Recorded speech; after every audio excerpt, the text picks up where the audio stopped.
माँ का कर्ज। 72 साल की मीना जी अकेली गांव में रहा करती थी। उनका एक बेटा था जो कि शहर में रहा करता था। आज वह अच्छी नौकरी कर रहा था। उसके पास नौकर चाकर, बंगला, गाड़ी सब कुछ था। वह करोड़ों का मालिक हो चुका था। लेकिन उसकी माँ अकेले गांव में रहा करती थी।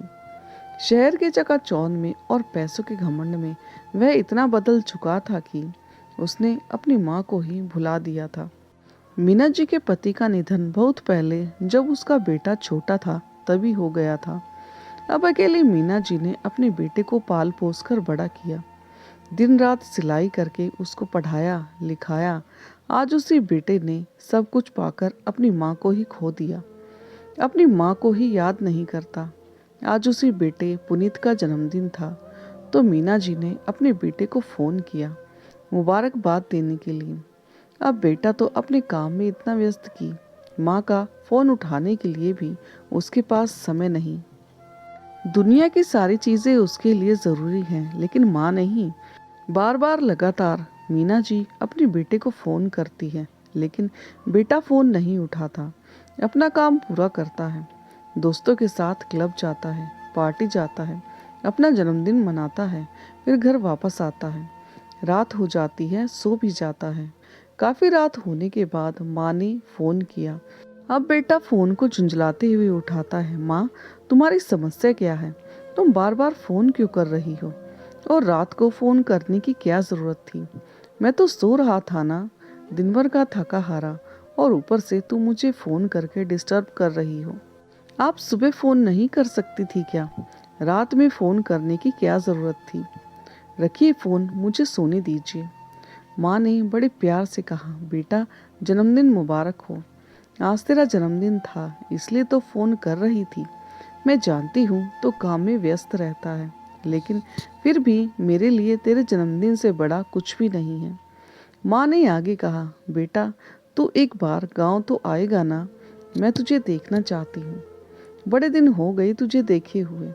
जल्दी से घर आ जा बेटा, मैं तेरा इंतजार कर रही हूँ। यह कहते कहते मीना जी रोने लगी। उनकी आंखों से आंसू बहने लगे।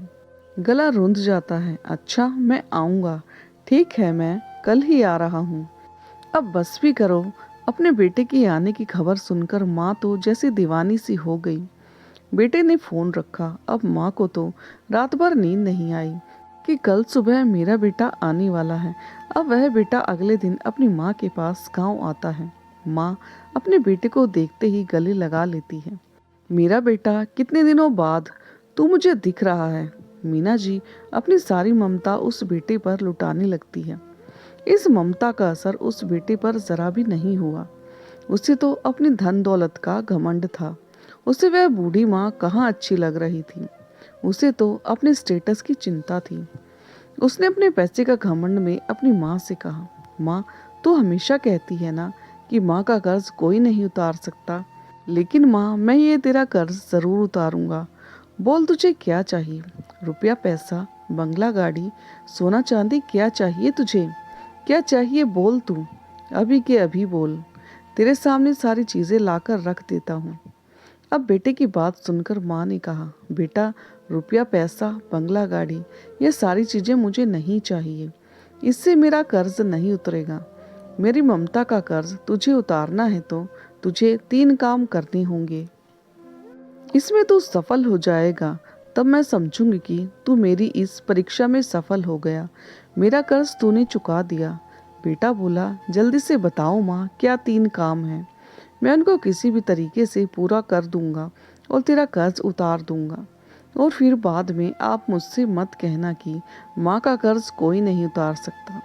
मुझे यह कहकर उल्हाने मत देना। अब माँ ने अपने बेटे को पहला काम दिया और कहा, बेटे तुम्हें 5 किलो का पत्थर एक कपड़े में लपेट कर अपने पेट पर बांधना है और उस पत्थर को 24 घंटे के लिए अपने पेट पर ही बांधे रखना है। अगर तूने ऐसा कर लिया तो इस परीक्षा में सफल हो जाएगा। बेटे ने कहा, ठीक है। अब वह बेटा 5 किलो का पत्थर लेकर कपड़े में लपेट कर अपने पेट पर बांध लेता है। अब 1 घंटा हो जाता है, 2 घंटा हो जाता है।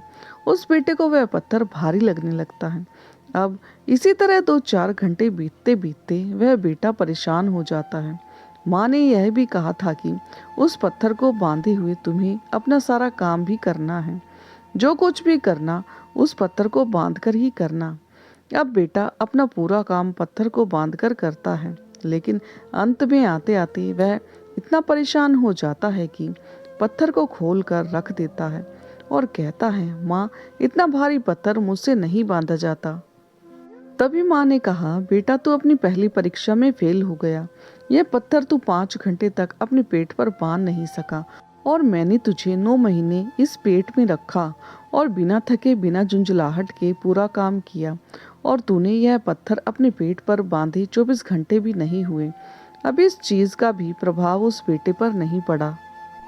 तभी बेटा कहने लगा, माँ तू मुझे दूसरा काम दे, मैं उसको जरूर करूँगा। माँ ने कहा, ठीक है, मेरा दूसरा काम यह है कि आज रात तू मेरे कमरे में ही सो जा। बेटा बोला, ठीक है, इसमें क्या बड़ी बात है, आज रात के लिए मैं तेरे कमरे में ही सो जाता हूँ। अब जब रात होती है तो बेटा अपनी माँ के कमरे में सो जाता है। जैसे ही बेटे को नींद आती है, माँ ने कहा, बेटा मुझे प्यास लगी है, जरा एक गिलास पानी तो पिला दे। अब बेटा जल्दी से उठता है और माँ को एक गिलास पानी लाकर दे देता है। माँ उस पानी को थोड़ा सा पीती है और बाकी बचे पानी को बेटे के बिस्तर पर गिरा देती है, जिस जगह पर वह बेटा सोया था। अब यह देखने के बाद बेटे ने कहा, माँ तुम पागल हो गई हो क्या? मैं जहाँ सो रहा हूँ वहाँ तुमने पानी गिरा दिया। माँ ने कहा, अरे बेटा बुढ़ापा आ गया है ना, समझ नहीं आया, गिर गया होगा। जैसे तैसे करके उस गीले स्थान पर वह सो गया। अब जैसे ही बेटे की आंख लगने लगी, नींद का झोंका आने लगा, तो माँ ने उसे फिर से आवाज़ लगाई और कहा, बेटा प्यास लगी है, एक गिलास पानी तो पिला दे। अब बेटे ने कहा, मैंने अभी तो तुझे पानी पिलाया था ना, इतनी जल्दी तुम्हें प्यास कैसे लग गई?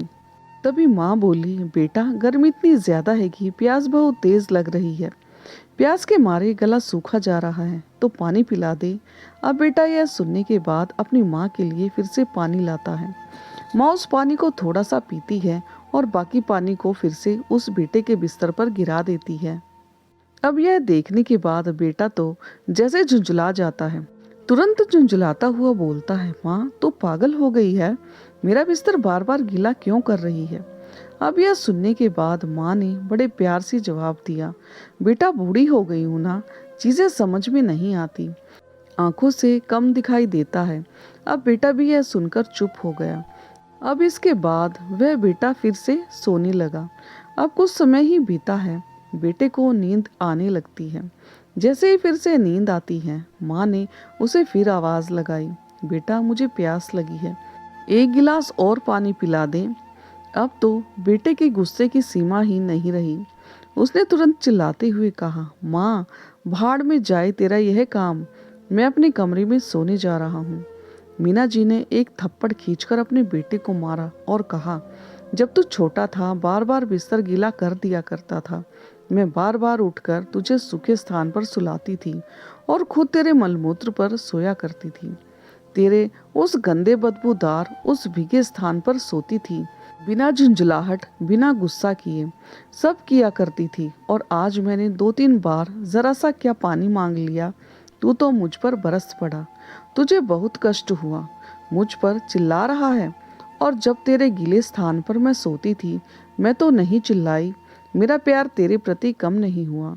अब माँ की इस बात का भी उस बेटे पर कोई खासा प्रभाव नहीं पड़ा।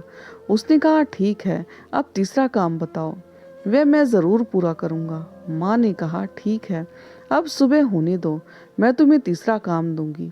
अब जब सुबह होती है तो माँ ने कहा, बेटा मैं तीसरा काम दे रही हूँ। जैसे ही माँ ने यह बात कही, उसी समय खिड़की पर एक कबूतर आ गया। माँ ने अपने बेटे से पूछा, बेटा यह क्या है? बेटा बोला, माँ यह कबूतर है। माँ ने कहा, बेटा यह क्या है? बेटा यह क्या है? बेटा बोला कि माँ मैंने तुम्हें कहा ना यह कबूतर है। कबूतर है। माँ ने तीसरी बार फिर पूछा, बेटा यह क्या है? अब बेटा चिल्लाते हुए बोला, माँ तुझे समझ नहीं आता, मैंने एक नहीं मैंने कई बार कहा, मैंने कहा ना कि यह कबूतर है, बार बार क्या पूछ रही हो? माँ ने फिर पूछा, क्या है बता दे, कबूतर है कबूतर, कबूतर। बस अब समझ में आ गया। माँ ने तुरंत अपने बेटे को जवाब दिया, बेटा बचपन में एक बार तू मेरी गोद में बैठा था, उसी समय खिड़की पर एक कबूतर आ गया। तूने पूछा माँ यह क्या है? मैंने कहा कबूतर है बेटा। फिर तूने दूसरी बार कहा माँ यह क्या है? तब भी मैंने कहा कबूतर है बेटा। तुमने यह बात 20 बार मुझसे पूछी बिना रुके, माँ यह क्या है, माँ यह क्या है? और मैं हर बार प्रेम से, बड़े प्यार से तुझे चूमते हुए, लाड लडाते हुए यही जवाब दिया कि बेटा यह कबूतर है। मेरे अंदर जरा भी झुंझलाहट नहीं आया, जरा भी गुस्सा नहीं आया। और मैंने आज 3 बार क्या पूछ लिया, तुमने तो पूरा घर सर पर ही उठा लिया। चिल्लाने लगा, एक सवाल का जवाब तू बार बार नहीं दे सकता। तो बेटा मैंने तेरे सवाल का जवाब हर बार बड़े प्रेम से दिया। कितनी बार मैंने तेरे सवाल का जवाब दिया, उतनी बार मेरा प्यार तेरे प्रति बढ़ता गया। उस माँ की यह बात सुनकर उस बेटे की आंखें खुल गईं। वे अपनी माँ के पैरों में गिर पड़ा। अरे माँ मुझे माफ कर दो, मैं तेरी ममता को, तेरे प्रेम को समझ नहीं पाया।